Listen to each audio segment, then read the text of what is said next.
À quel point est-ce que la saison 2 de Squid Game est nulle? La seconde saison de Squid Game vous manipule constamment en vous montrant des choses illogiques et improbables, et en vous faisant dire que ça aura du sens plus tard. On retrouve le héros après qu'il ait gagné plusieurs milliards en gagnant les Squid Game, mais il se cache pour pouvoir retrouver ceux qui ont organisé le jeu et se venger. Il utilise tout son argent pour rechercher le type qu'il a croisé dans le métro et qu'il l'a recruté pour participer. Et ça fait 2 ans qu'il le cherche partout, dans le métro. Certainement quelqu'un de très difficile à trouver parce qu'il est très discret. Quand il le retrouve, inévitablement, ils se mettent à le suivre. Donc il était dans le métro en train de gifler des gens comme on le connaît. Ensuite il sort du métro, il va acheter plein de pain à une boulangerie, il va acheter plein de tickets à gratter à un tabac. Ensuite il va dans un parc public pour tourmenter les SDF. Vous ne pouvez en prendre qu'un? Après quoi, il prend le pain, il le jette par terre, il le piétine, il se met à danser dessus. Et on se dit tous, mais pourquoi il fait ça? Il est fou, c'est ça l'explication, donc ils ont engagé un type fou, pourquoi? Quel intérêt? Et surtout, si quelqu'un faisait ça dans la vraie vie, tout le monde serait en train de le filmer avec son téléphone. Il y aurait plein de clips de lui sur TikTok, sur Instagram, sur YouTube. On l'appellerait le fou piétineur de pain. Comment quelqu'un comme ça peut être difficile à trouver? C'est le type le moins discret de la planète. Tu payes littéralement des milliards pour trouver ce type, comment tu l'as pas déjà trouvé? Il fait aucun effort pour ne pas être trouvé. Il a beau être starbé, il est plus malin que tout le monde et il arrive à capturer les 2 types qui sont à sa poursuite. Ça s'appelle la roulette russe. Une chance sur 6 de mourir. Pourquoi il appuie sur la gâchette? Une chance sur 6 de mourir, crétin. Est-ce qu'il n'y avait pas un meilleur moyen de leur montrer comment le jeu fonctionne qu'en mettant ta vie en danger? Qu'est-ce qu'on essaie de nous montrer avec cette scène? Qu'il est super cool, qu'il est super chanceux, qu'il est fou? Ou qu'il est juste accro au jeu, tellement accro au jeu qu'il joue juste à la roulette russe pour s'amuser? Ouais, mais s'il est accro au jeu, pourquoi il se moque des SDF qui choisissent le ticket à gratter plutôt que le pain? Celui qui gâche ce pain ici, ce n'est pas moi, c'est vous tous, messieurs. En fait, ce personnage est incompréhensible. Dans la saison 1, il était cool parce qu'il était mystérieux. Et là, tout le mystère qu'ils ont enlevé, c'est pour le rendre totalement crétin. Ils le présentent toujours comme un personnage cool, mais il a que des actions incohérentes. Dans le but de continuer d'être un mauvais personnage absurde qui ne prend que des décisions douteuses, ce fou furieux se rend chez notre héros pour... En fait, on sait pas ce qu'il fout là. Qu'est-ce qu'il veut? Il veut juste parler avec lui. En fait, il est juste venu chez lui, il s'est introduit chez lui pour pouvoir répondre à ses questions. Laissez-moi rencontrer cette personne. Si vous me passez le message, je lui transmettrai avec plaisir. Il lui raconte sa vie, et c'est clairement plus pour le spectateur qui raconte sa vie que pour le héros, parce que le héros s'en fiche et lui, il a aucun intérêt à raconter sa vie au héros. C'était mon père. Ensuite, il propose au héros de jouer à la roulette russe avec lui. Et si on jouait tous les deux? Ça s'appelle la roulette russe. Qu'en dites-vous? Pourquoi Pourquoi tu t'introduirais chez quelqu'un avec un pistolet chargé pour jouer à la roulette russe avec lui? Qu'est-ce que le méchant a à y gagner? Qu'est-ce qu'il peut bien y gagner? À part l'amusement de jouer à la roulette russe, apparemment. Il pourrait juste ne pas être venu et ne pas mettre sa vie en danger, mais il préfère venir et jouer à la roulette russe. Très bien. Pourquoi le héros accepte? Il a même pas eu à le convaincre, il se demande même pas, mais pourquoi je jouerais à la roulette russe, crétin? Non, il dit juste oui. Peut-être parce que le méchant a un pistolet, mais une fois qu'il lui donne le pistolet, c'est lui qui a le pistolet. Donc, maintenant que t'as le pistolet, pourquoi tu veux toujours jouer à la roulette russe? Juste parce que t'as accepté de jouer. Mais ce que tu veux, c'est arrêter les jeux. Pourquoi t'acceptes de jouer à un jeu où tu risques de mourir pour pouvoir empêcher les jeux où les gens risquent de mourir? T'es genre débile, c'est ça. Et le méchant se dit même pas qu'il va faire ça. Il le connaît tellement psychologiquement, je sais pas comment, qu'il se dit, ok, je vais lui donner un pistolet pour qu'il joue à la roulette russe, et il va le faire, bien sûr. Bah il a dit oui, il peut pas revenir en arrière. Donc le héros, il pourrait prendre le pistolet pour jouer à la roulette russe, il aurait juste pu dire oui, puis tirer 6 fois, maximum, et tuer le méchant. Non, à la place, il accepte de jouer. Il prend le risque de se tirer dessus, mais évidemment, c'est le héros, ça peut pas s'arrêter comme ça. Donc on sait très bien qu'il va gagner à la roulette russe, du moins qu'il va pas perdre. Donc ça n'a aucun intérêt pour le spectateur, et ça n'a aucun intérêt pour les personnages. Tout le monde perd son temps dans cette histoire. Désormais, vos chances de mourir sont de 1 sur 2. Si vous souhaitez rencontrer la personne que vous avez mentionnée plus tôt, il y a une carte de visite dans ma poche. Vous n'avez qu'une chose à faire, c'est de me tirer dessus et vous pourrez la prendre. Mais si vous le faites, je vous aurais fait admettre une chose. C'est que malgré votre victoire, vous n'êtes qu'un déchet comme tous les autres. Et c'est quoi cet argument à la con? Genre, le héros est vraiment convaincu par ça. Il a une chance sur 2 de se tuer en tirant. Et lui dit, oui, mais si tu le fais pas, tu seras un déchet, attention. Qu'est-ce que t'as à prouver à ce fou? Tu vois très bien qu'il est dérangé mentalement. Pourquoi t'essaies de lui prouver que t'es une personne de confiance avec qui on peut jouer à la roulette russe? Pourquoi le héros juste le tue pas? Ça fait 2 ans que tu cherches le type. Ça fait 2 ans que t'investis tout ton temps et tout ton argent pour arriver à ce moment. Tu peux le tuer, prendre la carte dans sa poche et continuer ton aventure. Et tu choisis de jouer à la roulette russe pour avoir une chance sur 2 de réussir. Il n'y a aucune raison que le héros ait envie de mourir à ce moment de l'épisode. Il est en train d'accomplir son rêve, donc il a... Et c'est le premier épisode. Donc, il avait aucune raison d'en arriver jusque-là. Quand même, il a gagné, techniquement, il reste plus qu'une balle dans le pistolet, donc celui qui tire va forcément mourir. Pourquoi tu lui rends le pistolet? Tu peux juste lui tirer dessus, c'est bon, t'as gagné. T'as littéralement gagné, il a aucune chance, lui, de gagner. Il va forcément se tirer dessus. Pourquoi tu lui rends le pistolet? Pourquoi tu lui donnes une chance de te tirer dessus? Est-ce que vraiment tu fais confiance à cette personne? Il est fou, ça se voit. Le mec est complètement taré. Il est venu avec toi en pleine nuit pour jouer à la roulette russe, et tu te dis, oh, il va respecter les règles. Maintenant, il vous suffit d'une seule pression sur cette gâchette pour pouvoir me tirer. Sauf que vous allez devoir admettre une chose, c'est que vous ne faites que vous cacher derrière un masque. Mais tire-lui dessus, t'as gagné, c'est bon, t'as prouvé ce que t'avais à prouver, pourquoi tu veux maintenant que lui te prouve quelque chose? Qu'est-ce que t'en as à faire de ce que tu penses de cette personne? Franchement, j'aurais dû arrêter de regarder la série juste après cet épisode. Je sais pas pourquoi tout le monde a continué après ça. C'est juste débile ce qu'on nous montre. Personne n'a aucun intérêt à faire quoi que ce soit qui se passe dans cette série, et ça se produit quand même. On suit en parallèle le policier de la saison 1, celui qui s'est fait tirer dessus et qui est tombé d'une falaise, qui ensuite a coulé dans l'eau puisque quand même le méchant est allé regarder depuis la falaise pour vérifier qu'il est bien mort. Donc vraiment, il était mort, et puis il est là. Parce qu'en fait, il a été sauvé par un pêcheur sur son bateau de pêche. Et maintenant, il fait équipe avec ce pêcheur et son bateau de pêche pour chercher l'île et y retourner. Je sais pas pourquoi, je sais pas ce qu'il compte faire de plus que ce qu'il a déjà fait. Mais voilà, il veut encore trouver l'île pour peut-être encore se faire tirer dessus et tomber de la même falaise. Plot twist plus tard dans la série, en fait, le pêcheur, c'est un ennemi depuis le début, c'est un méchant. Ouais, il a été engagé par le personnel de Squid Game, je sais pas. Donc, ça veut dire que le méchant, il a tiré sur son frère. Oui, c'est son frère. Il est tombé d'une falaise, son frère. Ensuite, il a bien vérifié qu'il coulait. Ensuite, il a appelé son pote sur un bateau de pêche pour qu'il aille repêcher son frère. Ensuite, il le paye pour aider son frère à trouver l'île, mais probablement qu'il lui dit de ne pas trouver l'île. C'est un plan extrêmement compliqué. Vous savez, j'ai envie de penser que ça va être expliqué dans la prochaine saison, mais je vais pas juste attendre et ne pas me plaindre de la saison 2.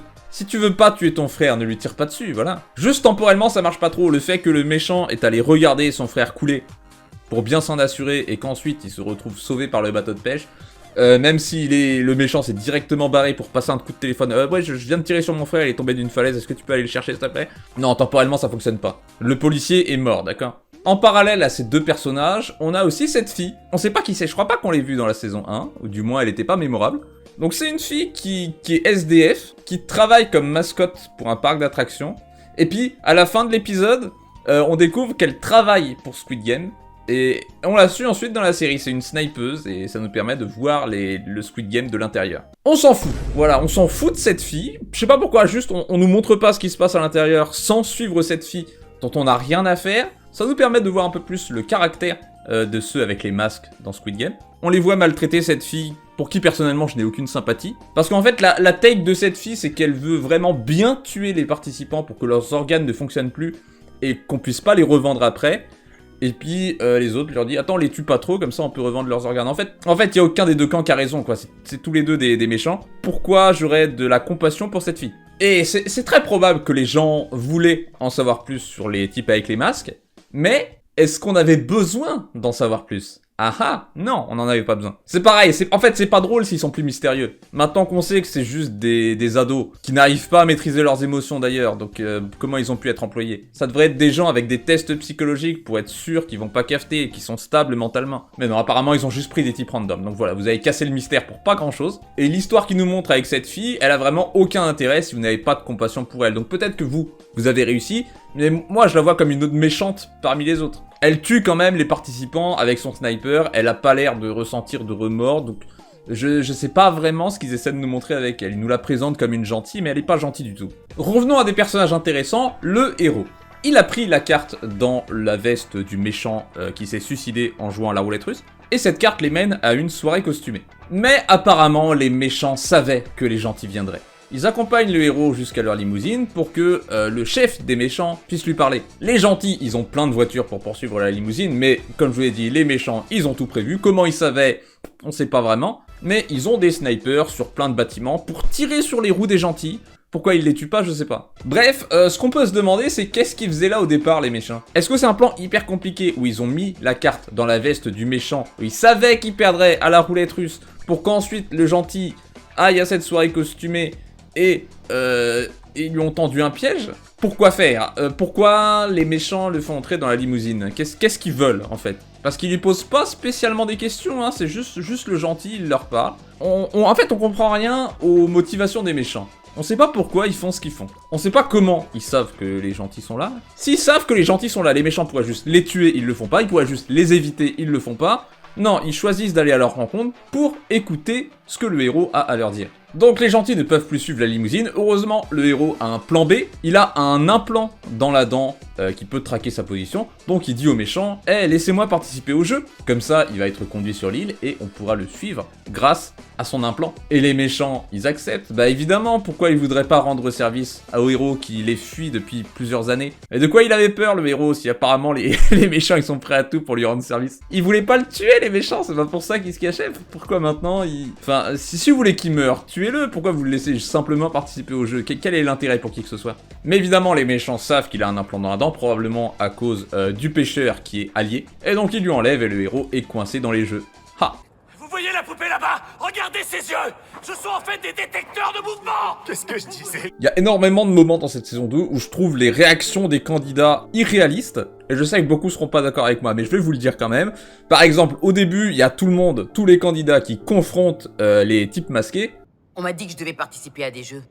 Vu comment on a été kidnappé et amené ici, j'ai plus trop confiance en vous. Vos visages aussi sont confidentiels. Pourquoi vous vous cachez? C'est quoi cet endroit? C'est une maison de jeu illégale, c'est ça? C'est vous qui m'avez foutu à poil et qui m'avez enfilé cette tenue? Mais c'est quoi ces chaussures de ringard? Et après, ça arrive plus jamais, alors qu'ils ont encore plus de raisons de se plaindre. Ils tuent des gens quand même dans cette émission. Mais jamais les candidats vont leur dire « Mais vous savez que vous faites un métier de merde, vous savez que vous êtes des monstres, mais pourquoi vous faites ça ?» Les candidats s'énervent contre les autres candidats, mais jamais contre les types masqués. Thanos, le rappeur? Oh, je suis super fan, j'ai jamais raté un seul de tes concerts. Parmi les candidats, on a ce type Thanos qui est un rappeur hyper célèbre. Vous voyez qu'il y a plein de candidats qui lui sautent dessus juste pour faire une photo avec lui. Et qu'est-ce qu'il fout là alors? Qu'est-ce qu'il fout là? Il est hyper connu, c'est un rappeur, il va sortir un album, c'est dit dans la série. Il devrait avoir plein de moyens de se faire de l'argent. Qui a eu l'idée de le recruter? Pourquoi il a accepté? Pourquoi est-ce qu'il recrute des gens connus? Parce qu'il y a aussi un youtubeur crypto. Mais c'est hyper risqué pour eux de recruter des gens connus quand même. Il y a des candidats, tu comprends pas trop ce qu'ils foutent là. Ils ont pas vraiment l'air tellement endettés, ou alors ils ont l'air d'avoir de l'argent. Et c'est jamais expliqué dans la série. C'est un homme ou c'est une femme? Il y a des gens qui sont comme ça. Bah, pourquoi un homme voudrait devenir une femme? Chut, tais-toi, tais-toi. Les hommes, c'est des hommes, et les femmes, Tais-toi, on peut pas dire des choses comme ça de nos jours. Oh, Netflix! C'est quoi ce ramassis de... Ta manipulation marche pas, espèce de... Vous devez me faire confiance, je vous le jure!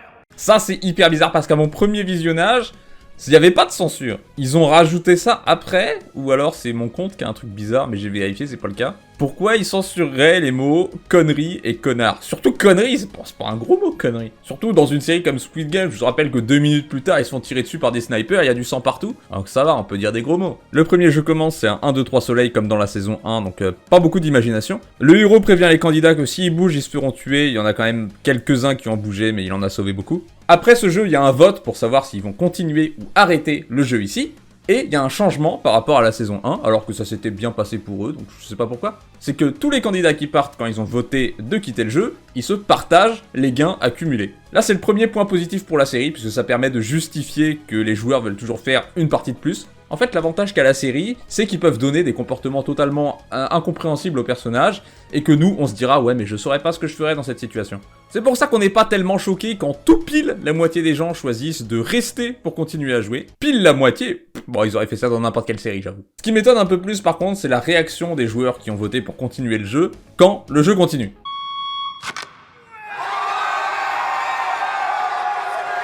Je veux bien que tu veuilles continuer le jeu, mais de là à sauter de joie parce que t'as une chance de gagner de l'argent, mais une chance encore plus grande de mourir, ça j'y crois moyen, mais bon, vous serez peut-être pas d'accord. Par contre, là, il y a le gros retournement de situation, c'est que la dernière personne qui a voté, Qui c'est? C'est le giga méchant, le type au masque.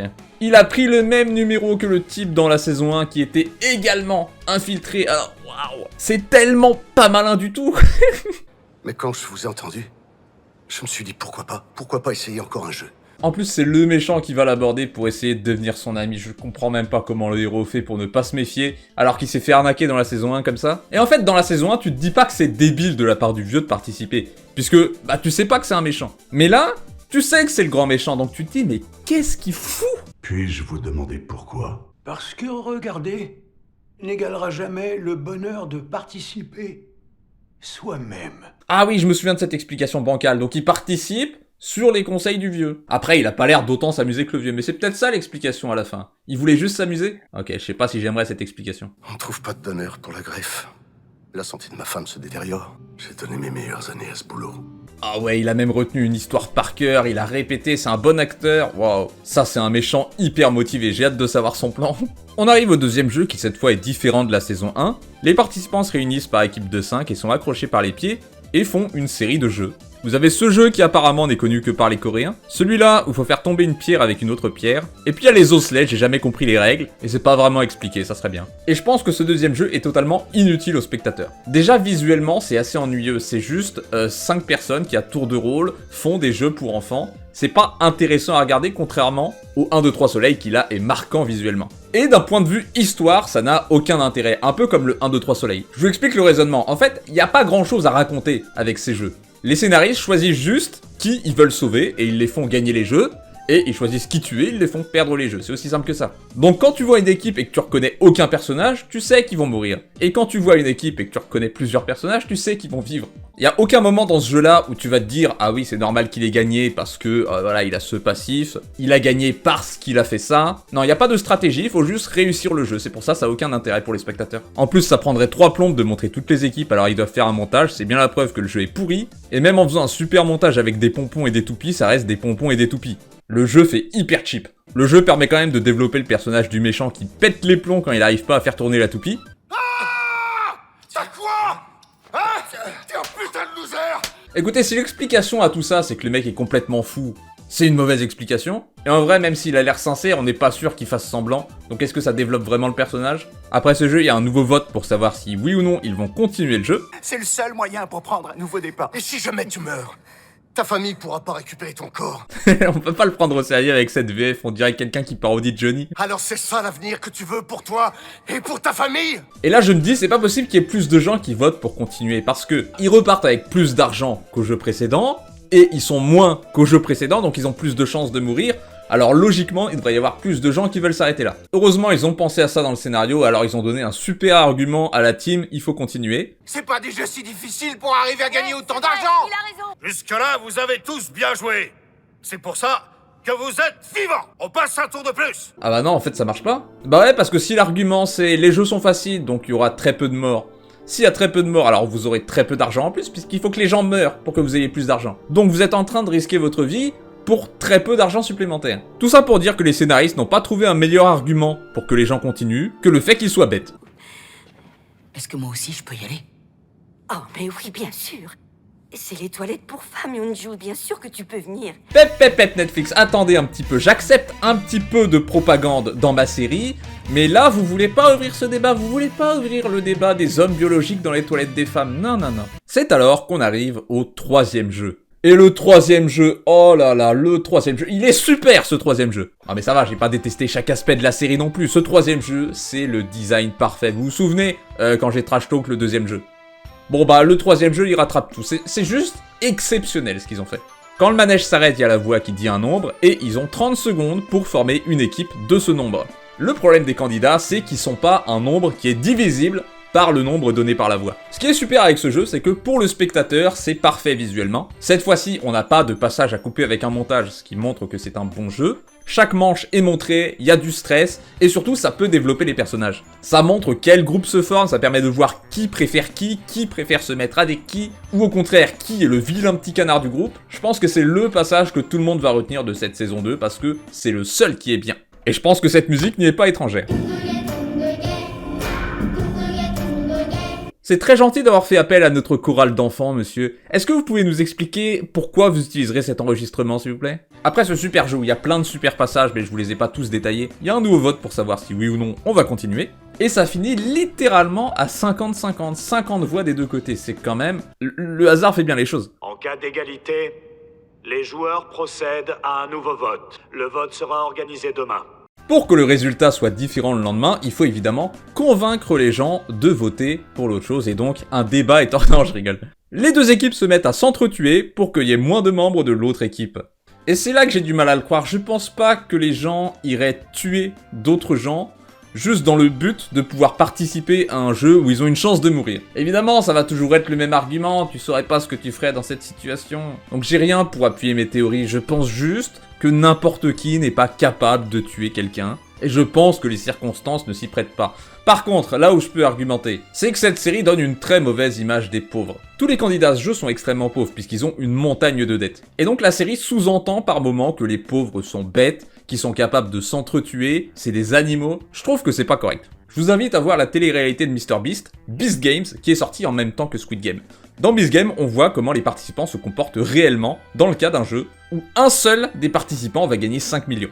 Même si sur le papier ils sont tous en compétition les uns avec les autres, il y a quand même plein d'alliances qui se créent. Il y a très peu de gens réellement malveillants qui veulent éliminer les autres. Et là dans Squid Game, tout le monde peut repartir avec de l'argent. J'ai du mal à croire qu'il y ait autant d'égoïstes qui sont capables de mettre leur vie en jeu et surtout la vie des autres. Ça reste mon opinion, hein, peut-être que vous aurez moins confiance que moi en la race humaine. Bref, pendant que les autres s'entretuent, le héros concocte un plan pour voler les armes des hommes masqués pour aller arrêter les jeux par la force. Et il explique ce plan directement au grand méchant qu'il pense être son ami. Oh mais ça y est, le plan du méchant a un sens. Non, parce qu'il est là depuis des jours à dormir avec les candidats, à faire les mêmes jeux, à mettre peut-être sa vie en danger. Oui, parce que s'il peut probablement pas se faire tuer dans les jeux, il peut se faire tuer par les autres candidats. Il faisait tout ça et ça n'avait aucun sens, c'était inexplicable, mais maintenant que le gentil lui explique son plan, il va pouvoir sortir et prévenir les autres du plan et l'arrêter totalement. Attends, mais qu'est-ce qu'il fait ?